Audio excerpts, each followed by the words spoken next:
E aí galera, estamos de novo aqui para mais um Arc 2P. Eita, olha nós aí. Sempre o Samuel, né? Eu sou o Danilo, Samuel. Começar animando, pessoal. Vamos animação. E o Satoshi tá aqui também. Opa! A animação dele é essa aí. Mas ele tá animado, viu? Só vocês não estão vendo, mas ele tá animado. E o tema de hoje é brasileiros no Pritzker. Pra começar, quem quer explicar o que é o Pritzker?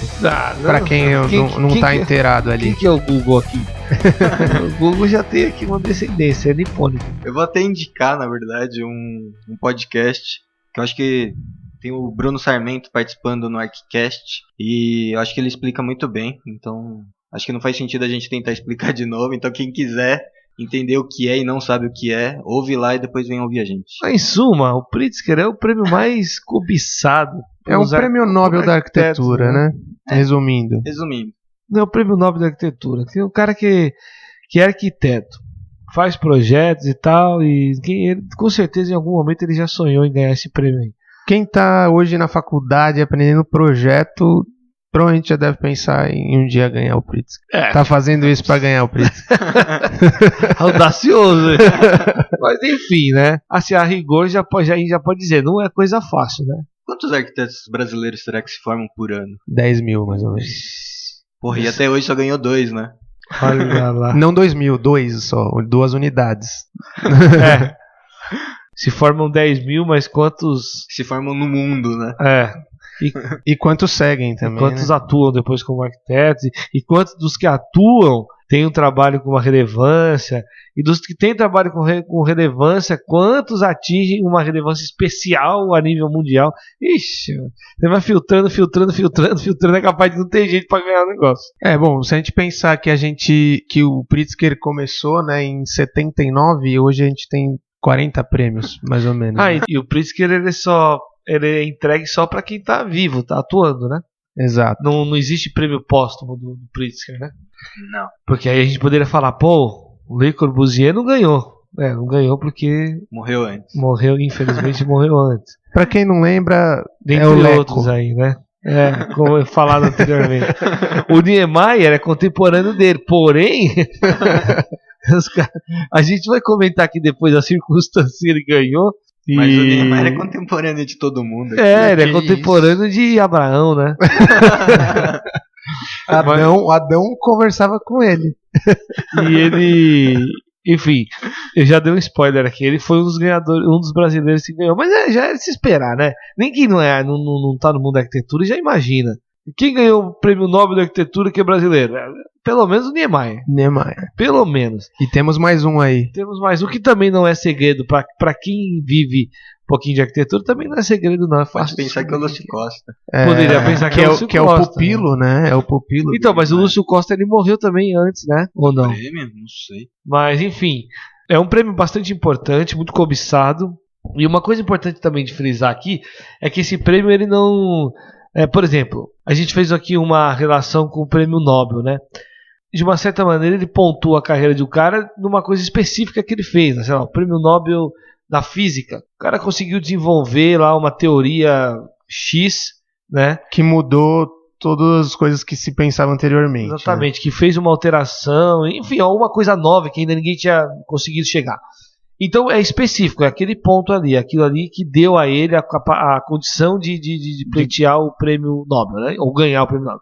Na arquitetura é um pouco diferente. O prêmio Nobel não está considerando um edifício ou uma obra em específico. Um projeto, né? Mas sim um conjunto, né? Que aí a gente estava até discutindo entre nós aqui. Eu até gosto de falar que o prêmio Pritzker ele premia a carreira do a trajetória, arquiteto, a trajetória dele, exatamente. Obviamente, desde quando ele começou até o presente momento que ele ganha. Aí o que ele vai fazer pra frente ainda não considera, né? Claro. Eu já penso que não é tanto a trajetória.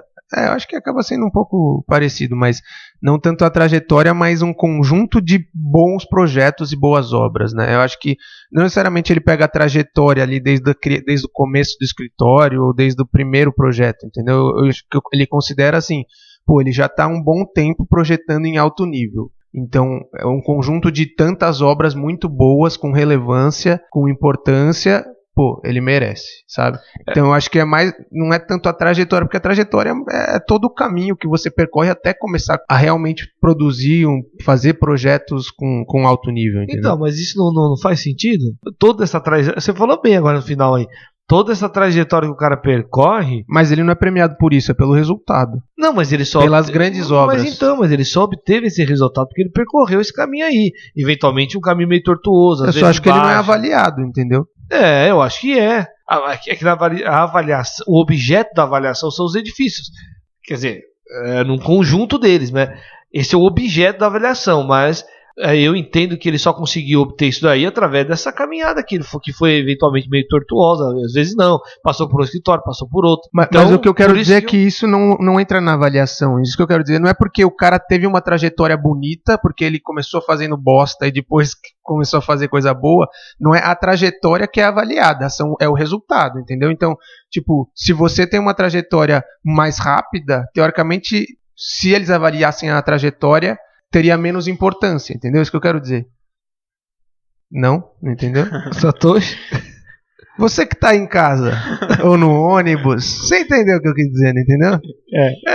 Bom, acho que ficou um pouco confusa a parte final, mas a parte inicial eu entendo. Me ajuda aí, Satoshi. Eu entendo o Dada. O começo eu entendi também. Esse final que você deu uma dormida agora. Você se lambou todo no final. Eu acho que não tem como avaliar todas as obras, porque sempre vai fazer uma cagada ou outra, um projeto talvez não saiu tão bom quanto você imaginava, ou, sei lá, por motivos do cliente acabou tomando um outro caminho que talvez nem faça parte do que você acredita no projeto, né? Eu acho que tem essas coisinhas que devem ser consideradas. Então eu acho que pega um conjunto de obras de relevância, sei lá, de nível, não sei nem como falar.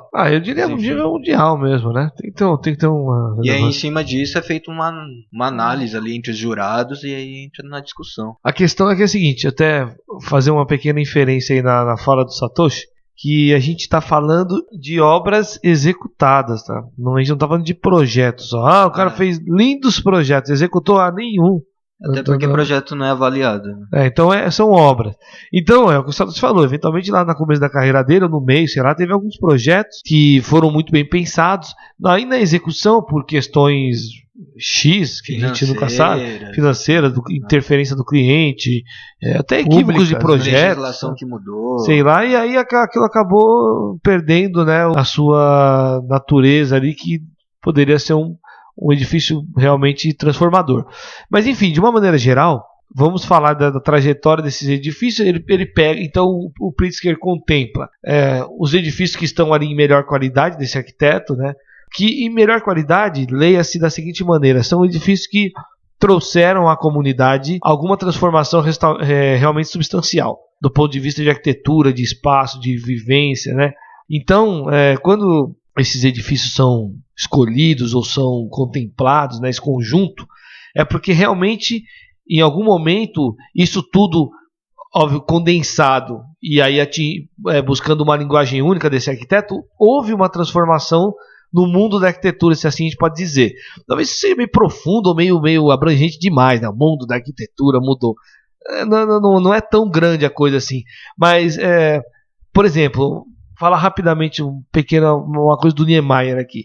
Não dá pra gente deixar de falar que o Niemeyer teve uma atuação que causou uma mudança no panorama mundial da arquitetura. Tanto quanto quando ele estava ali, começou com aquela linguagem muito dele, e obviamente já trazendo elementos que já existiam na época, né, que era aquela coisa do modernismo, que veio lá da escola moderna europeia lá e tal. E aí aquilo ali ele obviamente adaptou para uma linguagem dele, uma brasilidade, né? Enfim, de uma certa... As curvas da mulher brasileira. Da natureza. Isso é a linguagem específica do Niemeyer, mas que, aliado a uma questão construtiva, a uma questão estética, a uma maneira dele implantar aquilo tudo, obviamente quem discorde, né? Mas esse conjunto todo, contabilizando todos os edifícios que ele fez até o momento da premiação, os júris entenderam que isso causou um pequeno distúrbio nessa questão da arquitetura mundial. Um distúrbio, eu diria, um distúrbio positivo, né? Que fez com que uma as pessoas, mudança, né? Pensassem, né? Que fez com que as pessoas repensassem, né? E revissem questões de residenciais, de como pode ser um edifício residencial, como pode ser um edifício institucional, enfim. Então eu acho que essa mudança que causa, né, no mundo da arquitetura é o que faz esse cara chegar a um status capaz de ser premiado, um candidato, né, pelo menos. E enfim, aí a gente tem outros nomes aí que talvez fizeram um barulho maior ou um barulho menor, mas acho que todos eles, em alguma escala, a nível mundial, eles deram uma cutucada ali que fez com que as pessoas, opa, esse cara aí alguma coisa ele tem, né? E enfim, e isso tudo se junta nesse conjunto de edifícios, né? Aí vira uma coisa só, o candidato é escolhido a partir daí.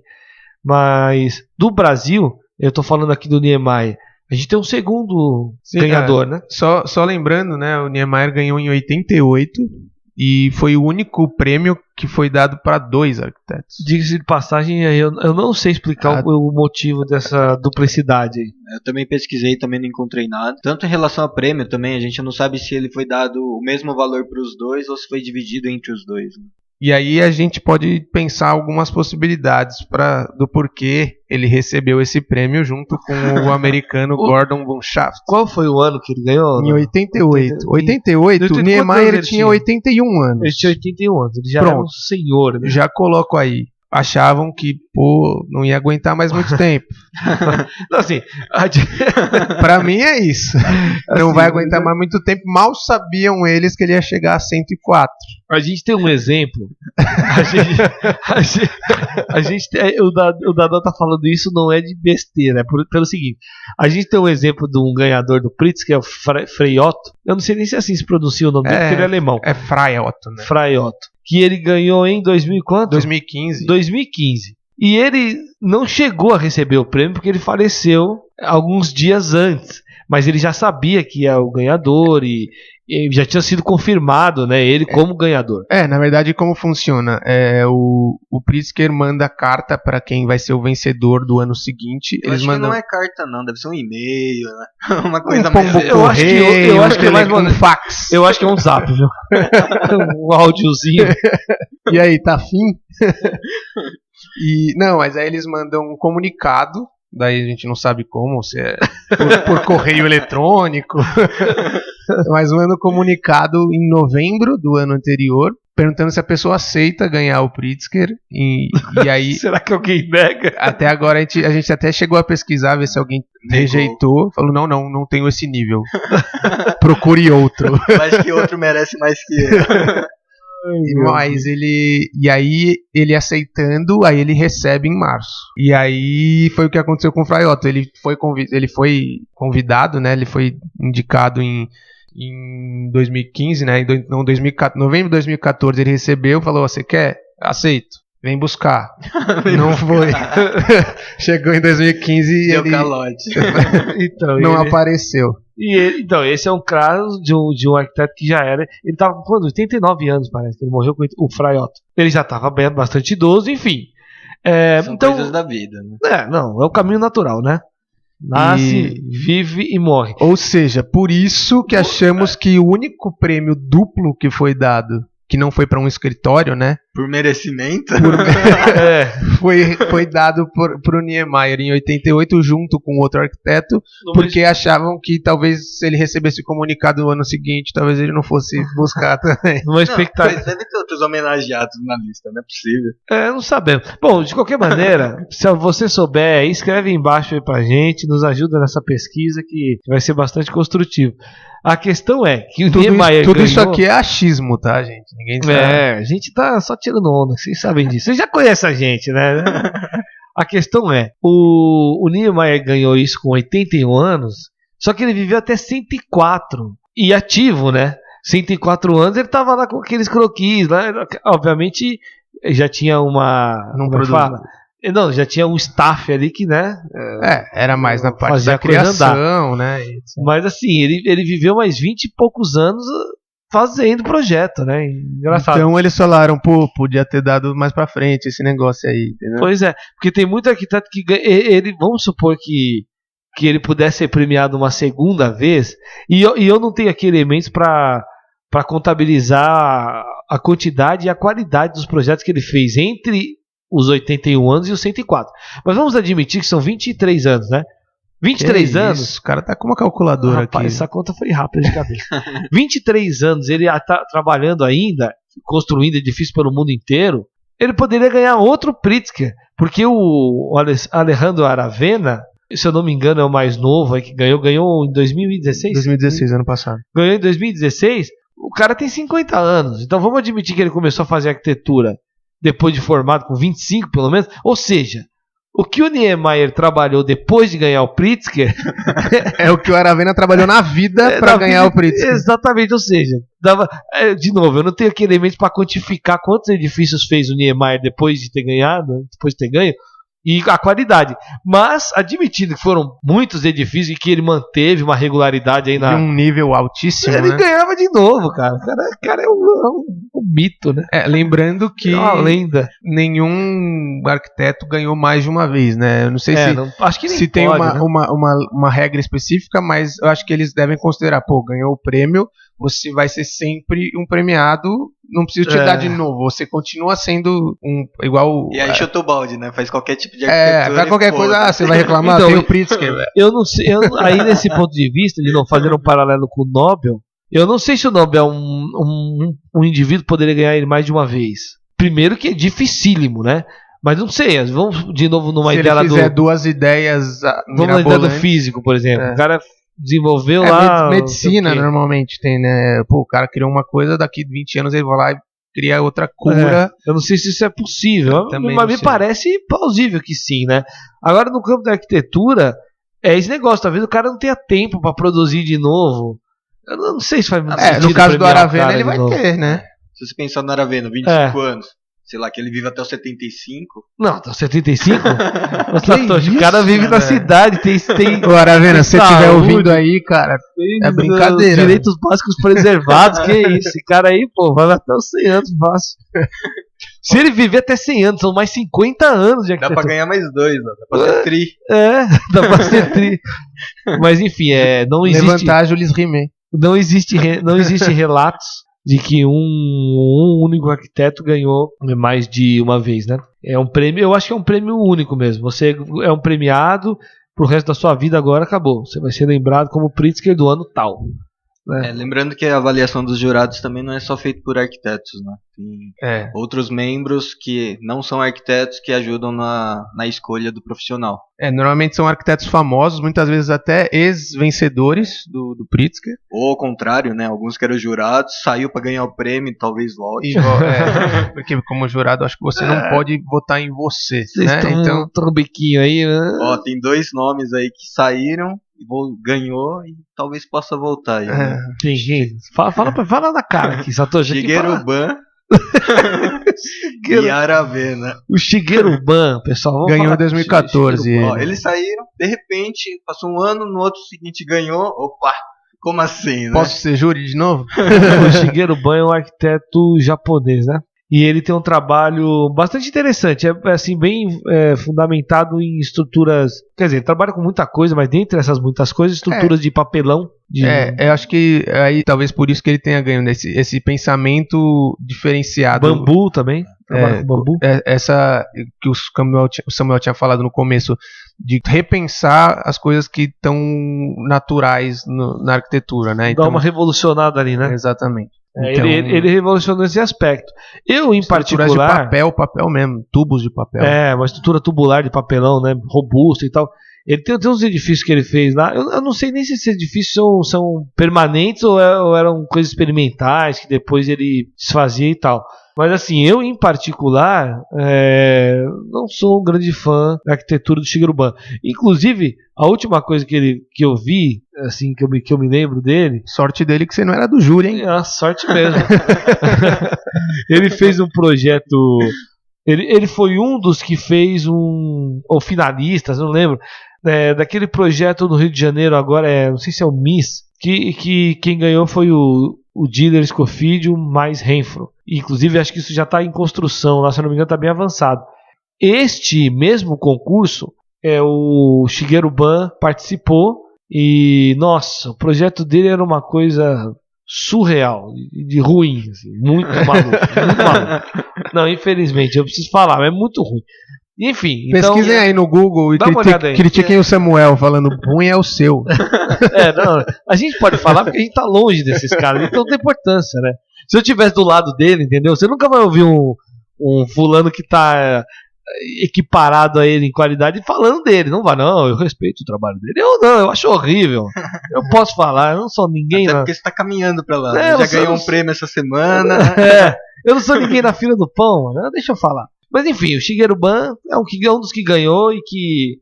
mas eu entendo que ele ganhou por aquilo que o Danilo tá falando aqui, né? Ele tem ali um pensamento revolucionário no método construtivo. Mais social também. E só voltando à questão do júri, né? Na verdade não são só arquitetos, são críticos de arquitetura, arquitetos famosos ou às vezes até ex-vencedores do Pritzker, se pode ser ex, né? Vencedor é vencedor, é uma vez só. E grandes empresários também. Acho que dá uma visão um pouco mais de leigo ou de quem compra arquitetura, né? Exatamente. E aí é o que o Pritzker fala, né? Pelas minhas pesquisas aqui. De novo, a gente falando sobre as obras de cada um e tal, mas ainda qual que é como que é essa avaliação, quais são os critérios, né? O que se fala, eu sei que ainda é muito amplo, mas começa a diminuir um pouco tudo, né? Que eles levam em consideração para avaliar os 3 pontos que o Vitrúvio, que era o primeiro arquiteto da história ali, sei lá, Mas não era o Niemeyer? Então, o Vitrúvio foi pupilo do Niemeyer. E que eles consideravam que a arquitetura tinha que ter 3 pontos principais. E aí é isso que é avaliado, que é solidez, beleza e funcionalidade, né? Então, é isso que é avaliado. Ou seja, tudo. Ter esses 3 critérios ou não é a mesma coisa. E a votação é aberta também, né? Então não é cada um dá um voto, quem tem a maioria de votos ganha, né? É uma discussão ali que acontece. É um consenso, né? Eles chegam num consenso. É tipo o que a gente faz aqui, ficar conversando, fala, putz, desgastou, vamos falar de outro arquiteto. E aí ficam conversando, até chegar num senso comum ali e falam, não, esse cara é o que merece esse ano. Eles cronometram. O que demora mais na discussão é o que provavelmente tem melhor qualidade, então ou não, ganhou. Né? Método ótimo de escolher, né? Inclusive essa premiação vem com um din-din, né? $100 mil. Tá bom, né? Comparando com o Nobel aí que ganha 1 milhão, né? Mas tá bom, 100 só pra ir lá passear, ser homenageado, voltar? 100, velho? Bom, né, velho? Até $100 mil, hein, diga-se de passagem. Ou seja, a gente do hemisfério sul aqui tá ganhando muito mais, mano. Tem uma história do Niemeyer que ele fala sobre o prêmio, que ele fala que se ele ganhasse o prêmio Pritzker, ele ia doar o dinheiro, a premiação pro Partido Comunista, né? Agora, se isso aconteceu, a gente não sabe. Ixi, mano, só. Eu não entendo. Bom, a gente já comentou no último programa sobre o último não, sei lá. O primeiro. Bom, o que você ouviu antes desse? Qual? Não, antes desse Qual era não, o tema? né? Qual era o tema? Era o do... deixa eu me lembrar aqui. Frases de arquiteto? Isso, esse mesmo. Mas enfim, o Niemeyer, a gente comentou lá sobre o cunho social dele, né? A arquitetura dele queria mudar o mundo e a relação com as pessoas, não sei o que lá. E aí uma dessas maneiras dele querer mudar é isso aí, doando dinheiro pro Partido Comunista. O que eu sei é que ele projetou o edifício do Partido Comunista em Paris, inclusive eu estive nesse edifício. Sem cobrar nada também, né? Ah, é? Você não sabia? Pô, foi? Tudo que é pro comunismo aí ele... mesmo? É um xarope, hein? Né? Bom, essas aí são lendas urbanas, né? Não tem como a gente ter certeza disso. Mas enfim, deixa o Nini pra lá. Ele já tá metido com o comunista, né? Já fiquei injuriado agora. Tá, a gente já falou a gente falou que 2 arquitetos brasileiros ganharam, né? O primeiro foi o Niemeyer em 88 e quem ganhou em 2006 foi o Paulo Mendes da Rocha. Paulo Mendes. Né? O Paulinho. A gente tem uma mania aqui de depreciar o nome dos arquitetos. Depreciar não. É carinhoso. Acarinhosar. Nossa, que horrível essa palavra. Acarinhar. Acarinhar, Bom, mas apelidos para que vocês aí entendam melhor de ficar mais didático, né? Paulinho. Paulo Mendes da Rocha, um arquiteto paulistano, né? Maquenzista, né? Maquenzista, diga-se de passagem. Um arquiteto realmente importante, com uma obra relevante e que ganhou no ano de 2006. 2006 ele foi agraciado com esse prêmio. Era um cara que quando ele estava ali para ganhar, eu imaginei que... Quer dizer, a comunidade, né, dos arquitetos já imaginava que ele ia entrar na onda uma hora ali, porque ele já tinha um trabalho já bem consolidado. Inclusive, eu acho que essa consolidação maior veio com a Pinacoteca, né? Então, pra quem não sabe, a Pinacoteca fica aqui em São Paulo, lá no Jardim da Luz ali, Parque da Luz, cada um chama de um jeito. Do lado do metrô, Cracolândia. Exato. é um lugarzinho Bem frequentado. Não, é um lugar, inclusive do lado tem a estação Luz, né, de trem. Onde tem o Museu da Língua Portuguesa, que teve o problema que pegou fogo, que estão reconstruindo. E ele também projetou depois, né? Depois da Pinacoteca, ele projetou o Museu da Língua Portuguesa. Mas enfim, a Pinacoteca foi um projeto que ele fez ali que teve um grande destaque, tanto nacional como internacionalmente. Teve uma mídia e um sucesso de críticas, as pessoas realmente reconhecendo aquele trabalho como um trabalho primoroso no ponto de vista de restauro e transformar aquele edifício que estava ali há tantos anos jogado para lá, jogado para cá e vai na mão de um, vai na mão de outro, no que ele transformou e virou um museu ali, um espaço de... É um marco, né? É um ponto importante. Não dá para chamar de museu, né? É um ponto bem importante. É mais uma galeria. Na questão turística também, muita gente. Às vezes quem mora em São Paulo nunca foi, mas é um dos pontos de quem vem pra cá, dos estrangeiros que vêm pra cá, que vão pra conhecer. Eu acho que o turista conhece mais que o próprio paulista. Claro, a gente não tá aqui desconsiderando o conteúdo, as obras que tem ali expostas, né, o acervo, que é realmente relevante. Enfim, esse foi um projeto bastante importante. Um outro projeto muito importante do Paulo Mendes da Rocha, me fugiu o nome agora, é aquele que fica ali nos Jardins. O MUBI, exatamente. É um edifício também muito importante, todo em concreto, tem uma linguagem muito peculiar do Paulo Mendes da Rocha, tem um grande pórtico. Bem modernista, né? Corta quase a quadra inteira ali, né, voando. Enfim, aquilo ali também aquele edifício há controvérsia, né? Tem gente que acha ele esquisito, acha que é uma coisa enterrada. Tem gente que nem considera como um edifício, né? Ele não acha que é uma escultura dessa. Exatamente. Mas eu gosto muito, acho que é primoroso também o projeto, a maneira como ele encaixou aquilo tudo ali, tanto a questão da implantação como a questão volumétrica também me chama bastante atenção. Enfim, o Paulo Mendes da Rocha é um arquiteto importante. Tanto é que não ganhou é à esse toa Pritzker, que não foi de ganhou o graça. Pritzker, exatamente. Né? E aí temos esses dois brasileiros, né? Se for pensar no cenário mundial aí, pensando na América Latina ali, é bastante, né? Pensando que é um país de terceiro mundo também, que talvez não tenha tantas oportunidades de construção de um edifício, de um prédio aí. Então, isso é uma questão importante de se frisar. O Satoshi falou bem. O Niemeyer, quando ele ganhou o Pritzker em 88, ele já tinha projetado Brasília. Brasília já estava de pé, né? Qual é a chance de um arquiteto que o arquiteto tem hoje de projetar e executar, né, ver a execução de uma cidade, né? Convenhamos, é uma coisa extraordinária, assim, extraordinária do ponto de vista de raro, difícil de acontecer. Partindo desse pressuposto, o Brasil, e aí eu coloco o Brasil como um expoente maior assim desses países todos aqui da América do Sul, né, e subdesenvolvidos, vamos chamar assim. Eu não gosto dessas palavras, porque elas são meio clichê, né? Adquirem até outro caráter. Mas enfim, a chance dos arquitetos aqui desenvolverem trabalhos com esse potencial, como se faz na Europa, como se faz nos Estados Unidos, inclusive até pela falta de dinheiro para fazer isso, é muito grande. A gente teve nesses últimos anos, aí 3, 4 anos, grandes edifícios aqui em São Paulo frustrados na sua execução por falta de verba, por ingerência, por motivos políticos, enfim, né? Um caso, por exemplo, importante é aquele um edifício que ia ser construído ali na Luz, perto do lado da estação Júlio Prestes, que era um edifício projetado por aquele escritório Herzog de Meuron. Um edifício realmente importante, que ia mudar, né, ali aquela área toda, e até o panorama do Brasil no ponto de vista de arquitetura ia passar por um degrau acima. Tem uma obra do escritório desse. Inclusive, Herzog ganhou em 2001. Eles já são Pritzker, né, 2001. Exatamente. Enfim, então, esses grandes projetos, que são esses projetos que dão visibilidade, né, que é onde o arquiteto...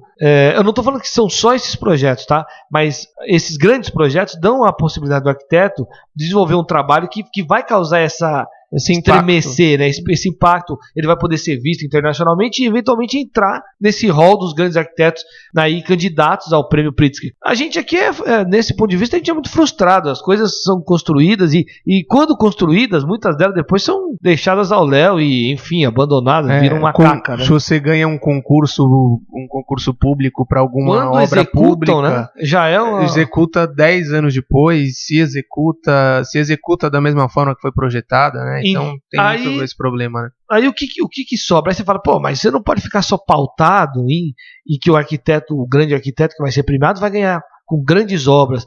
Fato é que o Alejandro Aravena, ele ganhou com obras grandes também, mas tem alguns projetos dele ali específicos que eu acho que influenciaram bastante no prêmio, que são projetos de cunho social, que é um projeto de casas, né, sociais, são umas casinhas super interessantes e tal. Ele ganhou, essas casas causaram um alvoroço aí a nível mundial, né, sobre como repensar a arquitetura residencial de baixo impacto, né, e tal, social.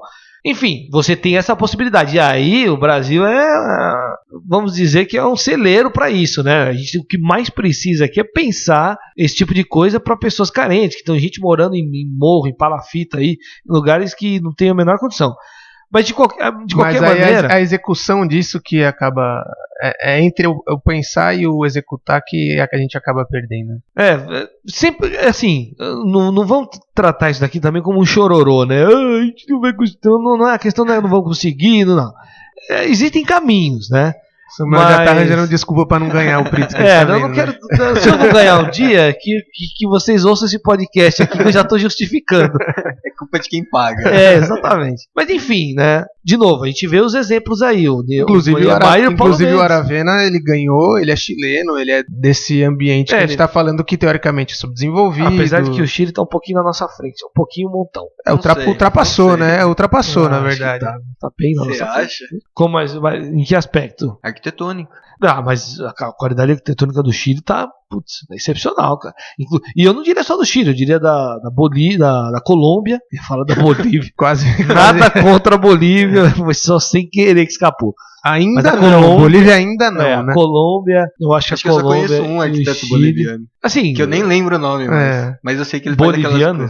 Então, mas bom, vamos falar da. É que assim. É que se forma um arquiteto boliviano a cada 10 anos, mais ou menos. De novo, mas em compensação em medicina, tem 50 mil.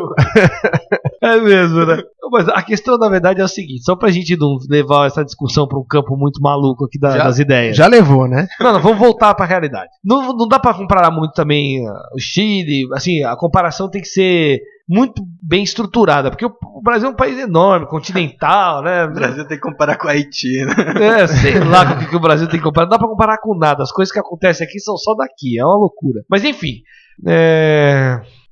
Esse podcast acabou numa frustração pra nós. Descobrimos que... Não, brincadeira. O que a gente pode pensar é que a cada 20 anos a gente ganha um brasileiro. Então, 88, 2006, daqui uns 10 a gente pode começar a pensar aí. Esperar aí. Não, daqui uns 10 já tá chegando, 2006. Então, 2026. Ixi, tá longe ainda. Não, o que acontece, filho? Não, tá certo. Que isso, mas você não tá com a calculadora aqui? Você tava até agora com a calculadora. De 20 em 20. Acabou a bateria. 88, 2006, foi 18 anos. 2026. Então. Seria o máximo. Não, daqui 10 anos. Tô concordando. 10 anos. Até lá tem tempo dos caras... Dos caras você quer dizer a gente, né? Eu tô com 32 anos. Daqui a 10 anos eu vou ter mentiroso, 42. Tá com 41. Então vai ser pro 62, depois daqui 2. Pode ser, aí fica mais... Mas eu ia falar só pra gente... Vamos fazer o seguinte, vamos partir para os nossos finalmente. Bom, eu só queria, voltando só, lembrando que também só teve uma mulher ganhando, que foi a Zaha Hadid em 2004. Então, já para fazer a próxima ligação de quem que a gente acha que pode ser indicado, então, isso que eu ia falar. Tem chances de ganhar em 2018. Vamos aos indicados do ano. Vai, Dada, quais são os indicados? Não, Satoshi, quais são os indicados? Não, a gente não sabe os indicados. Não, os nossos indicados. Nós estamos indicando. O que a gente acha. Assim, se fosse apostar hoje, pensaria em uma mulher. 2004 ganhou uma, agora... Não, mas não fica esses pensamentos aí. Não, mas é que a gente tá falando de arquitetura. Eles pensam nisso, Eu não penso nisso, não. Pensa em arquitetura. Pensa no que você tem visto por aí. Quem que você crava? O que eu falaria, assim, que eu já falei em outros... Tem algum brasileiro com chance? Pra mim, quem tinha condições, né, era o Lelé. Eu lembrei de um nome. Mas agora. O Lelé morreu. O Rui Otaki. Nossa, não tá dá. velhinho ali, talvez... Não, mas eu acho que o Rui Otaki não tem essa A melancia não tem chance. Não tem. Eu acho. Com todo o respeito ao trabalho dele, que é um trabalho relevante aqui em São Paulo e no Brasil, mas eu acho que é só por aqui mesmo que ele tem essa relevância, né? Senão eu acho que... Isso é só a nossa opinião, hein, pessoal? Quem gosta bastante do Ruiz aí, não fica bravo, não. Ou se você quiser mandar uma cartinha lá pro Pritzker indicar ele, pra quem não sabe, a melancia citada pelo Satoshi é o Hotel Unique ali na Brigadeiro. Quem não conhece? Não, mas às vezes não sabe que a melancia é isso que a gente tá querendo dizer. E a carambola? É uma feira. É meia carambola, meia. Vamos aos indicados. Eu já falei em outros episódios aqui que pra mim o Big, pra quem não sabe, Bjarke Ingels. Ingels. Um chiclete? Big? Bjarke Ingels Group. É o arquiteto Bjarke Ingels. Eu acho que ele tem grandes chances por revolucionar um pouco a arquitetura do local da Dinamarca. As pessoas começaram a enxergar de outra forma. Inclusive, quando ele começou a fazer os primeiros edifícios dele, foi bem criticado lá, porque estava mudando muito o cenário, né, e o skyline ali da cidade. E eu acho que ele tem uns pensamentos diferenciados assim, da maioria dos arquitetos atuais, e por isso que eu acho que ele tem grandes chances. E que virou tendência também. Grandes chances. Ele passou a ser referência, né? Então Mas isso ele já mostra novo, né? já Novão, mostra né? Ele tem 42 anos, se eu não me engano. Por aí. Talvez eles não queiram dar por causa disso. Tipo, moleque, vai trabalhar antes de querer ganhar um Pritzker, sabe? Eu acho que seguindo a mesma linha, tem um chinês também que talvez possa merecer também, que é o Ma Yan-song, que segue mais ou menos a mesma linguagem do Bjarke Ingels de grandiosidade, de buscar o diferente, de querer mudar um pouco a arquitetura existente, né? Então ele tenta quebrar um pouco essa barreira que existe até agora. Que é do escritório MED, né? Bom, o meu indicado é o escritório Diller Scofidio mais Renfro. São 2 sócios inicialmente, Ricardo Scofidio e Elizabeth Diller. Acho que hoje tem mais sócios, mas enfim, o nome do escritório é esse daí. E assim, ele já tem aí um repertório de obras, ao meu ver, bastante consistente. Por exemplo, Highline Park, né? Em Nova York, vocês querem saber também, eles que fizeram. Eles ganharam esse concurso que eu citei em algum momento nesse podcast aqui, o MIS, lá do Rio de Janeiro, que acho que está em construção, se eu não me engano. E muitas coisas pelo mundo, assim, já são arquitetos mundiais, né? Fazem coisa pelo mundo todo. E eu gosto, eles ainda têm uma linguagem que me agrada bastante. E eles são arquitetos, ao meu ver, ainda com aquela... Apesar de trabalhar com formas bastante contemporâneas, vamos dizer assim, eles ainda têm uma coisa mais conservadora, né, e tratam, por exemplo, haja vista ali o próprio Highline, né, uma coisa que já existia, eles fizeram uma transformação de certo ponto bastante sucinta, né, no entorno ali, e ficou uma coisa extraordinária. Ganhou prêmio e tudo, eu acho, esse projeto. Enfim, essa é a minha indicação. Cada um tem um aqui, tem mais algum aí que vocês... Mas eu concordo com os 2 que vocês falaram também, são bons candidatos. Mas eu acho que nenhum dos 3 ganha, né? É bem capaz de nenhum dos 3 ganhar. Ou seja, a gente tá apostando, mas É. A gente tem um outro ali que a gente tá apostando escondido pra ganhar sozinho no azarão ali, né? Bom, eu ia falar uma coisa, mas... E só pra encerrar... Não, mas calma, vocês o Danilo depois vocês que vai... só tem esses aí... eu acho que relevantes. Aí tem Snorreta, né? Tem aquele outro MV... Aquele holandês, MVRDV, que são escritórios Cada também. vez muda esse escritório, porque uma vez é MVRDV, às vezes é MVRDV. Eu acho que é um anagrama, eles ficam mudando as letras só pra confundir. Eu acho que eles não ganham por causa disso. Os caras não conseguem ler o nome. E o vencedor é MVDVZR. Então, esses 2 que eu falei, o Snorreta e o MVDV, são 2 escritórios também com certa relevância já no cenário mundial. Eu acho que não acompanho exatamente as obras dele, não sei como é que eles estão. Eu acho que tem um correndo por fora aí, que é o Daniel Libeskind. Daniel Libeskind também. Ele já tá há um tempão, né? Quase belisca, mas não tá leva. sempre ali correndo por fora e ele tem... Calatrava também. O Calatrava não ganhou, né? É verdade. E o nem Calatrava merece. não ganhou. Pronto, já a opinião do Satoshi já foi. Como o Satoshi faz parte do júri, Calatrava, desculpa. Dançou, Calatrava.